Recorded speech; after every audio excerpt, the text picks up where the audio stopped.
Assalamualaikum dan salam sejahtera. Pada hari ini, kumpulan kami akan membentangkan berkenaan dengan tajuk online counselling, yang mana kita akan menerangkan definisi apakah yang dikatakan dengan online counselling, jenis-jenis online counselling, kekurangan dan juga kelebihan yang ada pada online counselling, dan juga seterusnya kita akan membincangkan berkenaan isu-isu berkaitan etika yang berlaku di dalam online counselling. Seterusnya saya serahkan kepada Nova Radila. Silakan Dila. E-counselling adalah satu proses interaksi antara kaunselor dan klien yang berada di lokasi yang berbeza dan menggunakan kemudahan internet untuk berkomunikasi dan juga berhubung. Ia juga menggunakan kelebihan internet untuk menghubungkan kaunselor dan klien secara sinkronis dan juga asinkronis. Antara medium yang digunakan untuk menjalankan sesi kaunseling secara maya ini sama ada berbentuk tulisan ataupun teks, secara berbentuk audio, suara, audio visual dan juga laman web. Itulah serba ringkas berkenaan dengan definisi tentang e-counselling. Apa jenis perkhidmatan yang ditawarkan melalui e-counselling ni? Terdapat 3 jenis perkhidmatan yang ditawarkan, iaitu kaunseling secara email, kaunseling dalam ruangan sembang ataupun chat room, forum dan juga sistem pesanan ringkas SMS.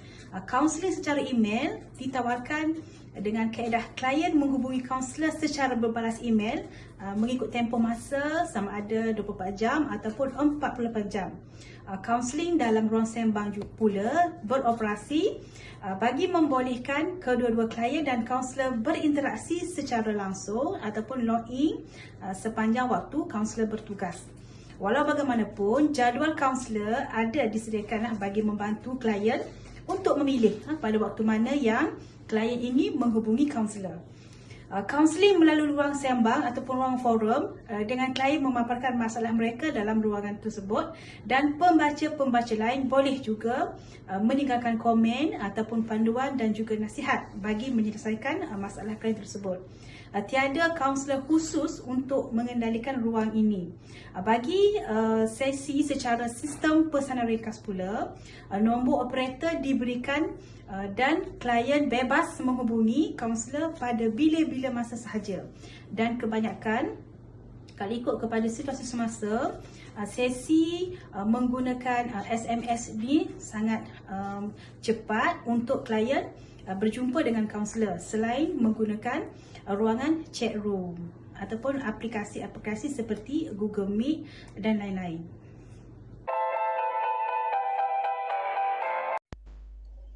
Baiklah, tadi kita telah dengar apa yang dimaksudkan kaunseling atas talian dan jenis-jenis kaunseling atas talian yang terangkan oleh rakan saya, Dila. Jadi sekarang saya akan terangkan apa pula kelebihan kaunseling atas talian.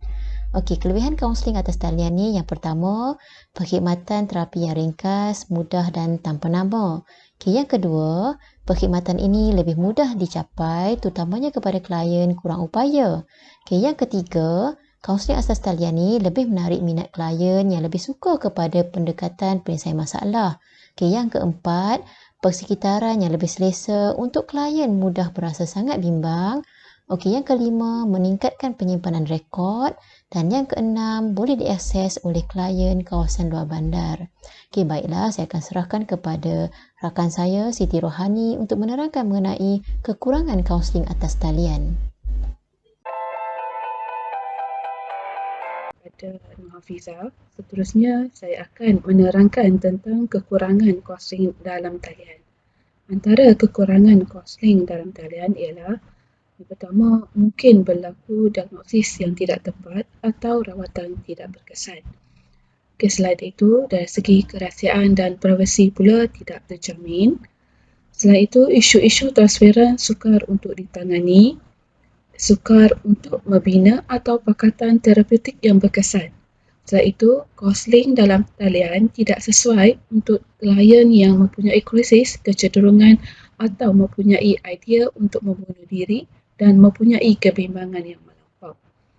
Kaunseling dalam talian juga mempunyai kekurangan dari segi untuk melihat klien dari segi terutamanya non-verbal.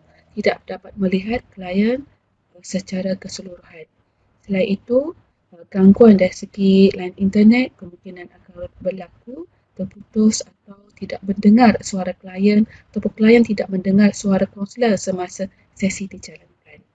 Okay, seterusnya saya serahkan kepada Encik Suhadi.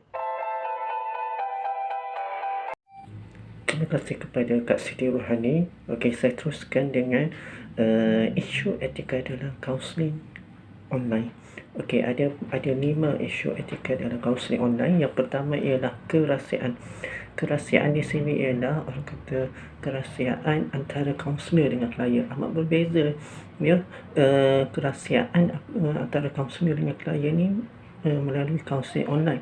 Sebab kaunseling online ni ia antara kaunselor dengan klien berada dalam situasi yang jauh berbanding dengan kaunseling bersemuka. Kalau kaunseling bersemuka, klien dan kaunselor berada berdepan, face to face. Tapi kaunseling online ni klien dan kaunselor berada berjauhan. Jadinya kerahsiaan itu amat terbatas dan tidak terjamin.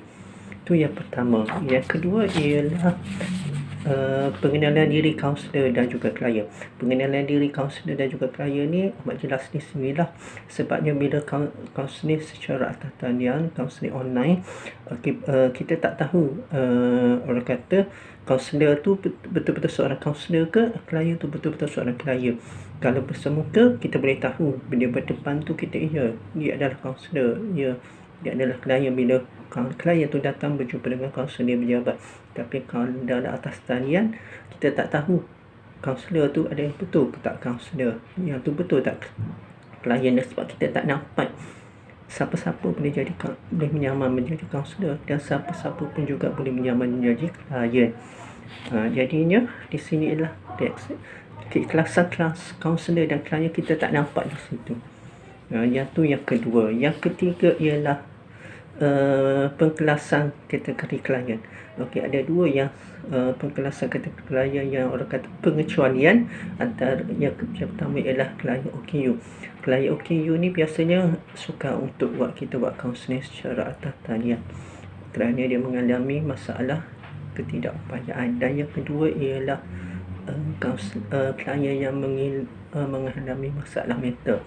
Okay, klien yang mengalami masalah mental rasanya tidak sesuai untuk kaunseling atas talian, terutamanya klien skizofrenia, depression, yang mengalami masalah bipolar, dan juga masalah-masalah mental yang lain yang tidak sesuai untuk dilakukan secara atas talian. Okay, dan yang keempat ialah mengekalkan hubungan kaunseling atas talian. Memang susah sebabnya sebab mengekalkan ni susah sebab dia berkata secara atas talian berjauhan berbanding dengan mengekal hubungan secara bersemuka. Sebab kalau atas talian kita tak kenal, klien tu tak kenal kaunselor secara hakiki dan juga klien pun tak kenal kaunselor tu secara sebenar. Jadinya kalau contoh dia dalam media sosial, klien boleh like Facebook atau Twitter kaunselor tu dan kaunselor boleh like Twitter ataupun Facebook klien tu sebab kita tak berapa kenal sangat secara atas talian ni. Dan yang kelima ialah kompetensi. Kompetensi ni di sini ialah orang kata kesukaran kecakapan seorang kaunselor tu apabila berdepan dengan klien yang pelbagai budaya. Kalau kaunseling secara talian ni memang susahlah sebab kompetensi bila berdepan dengan orang kata klien yang pelbagai budaya, contohnya klien Cina, klien India dan sebagainya, yang menyukarkan untuk memahami bahasa etnik dan budaya klien itu tersendiri. Dan kompetensi di sinilah yang akan berlaku. Dan orang kata kecakapan dan kemahiran klien kaunselor tu akan terbatas dan boleh tergugat di sini.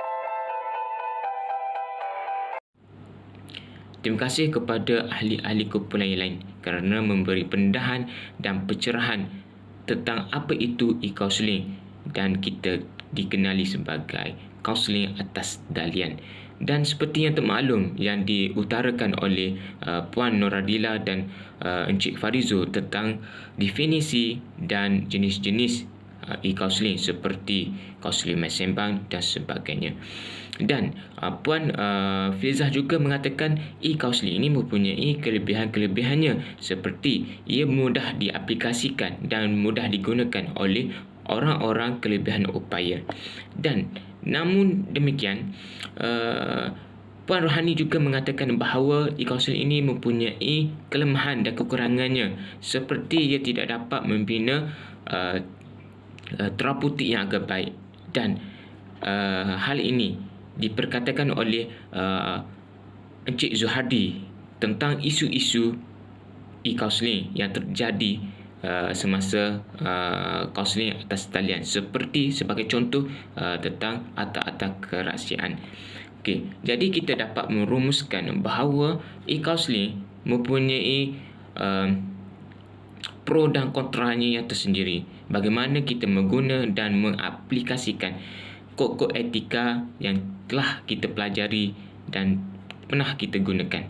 Namun, e-kaunseling ini mempunyai pelbagai kaunseling, jenis-jenis ataupun jenis-jenis kaunseling lah yang digunakan, seperti kaunseling perkahwinan, kaunseling tentang akademik ataupun kerjaya, dan kaunseling tentang kemurungan dan sebagainya.